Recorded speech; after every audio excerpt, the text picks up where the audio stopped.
আজকালকার দিনে এআই ছাড়া চলা প্রায় একেবারে অসম্ভব। হাওয়েভার আমাদেরকে এভাবেই যেতে হবে। হাই, আমি স্বাগতা, একজন ভয়েস ওভার আর্টিস্ট এবং একজন স্থপতি, বাংলাদেশে প্র্যাকটিস করছি। এই দুটো সেক্টরেই এআই এর প্রভাব অনেকটা চলে এসছে।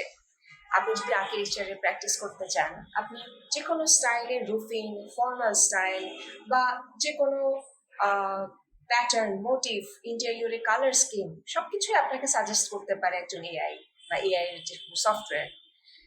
আবার আপনি যদি ভয়েস ওভার কাজও করতে চান, একটা স্ক্রিপ্ট দিয়ে দিলে এআই কি সুন্দর করে এই স্ক্রিপ্টটা একটা প্রিসেট ইমোশনস আর প্রিসেট স্টাইলস দিয়ে সুন্দরভাবে রিড আউট করে ফেলতে পারে, যেটা আগে কেউ চিন্তা করতে পারতো না। বাট হ্যাঁ, মানুষের হাতে এখন একটা অস্ত্র আছে, সেটা হচ্ছে সিদ্ধান্ত নেবার অস্ত্র।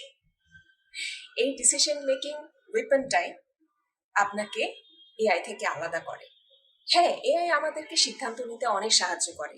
ও আপনাকে অনেক ইনফরমেশনস দেয়, অনেক স্টাইলস দেখায়, অনেক অপশনস দেখায়। সেখান থেকে চয়েস করে, কম্পোজিশন করে ফাইনাল ডিসিশন নেবেন আপনি। Human, the human in the evolution.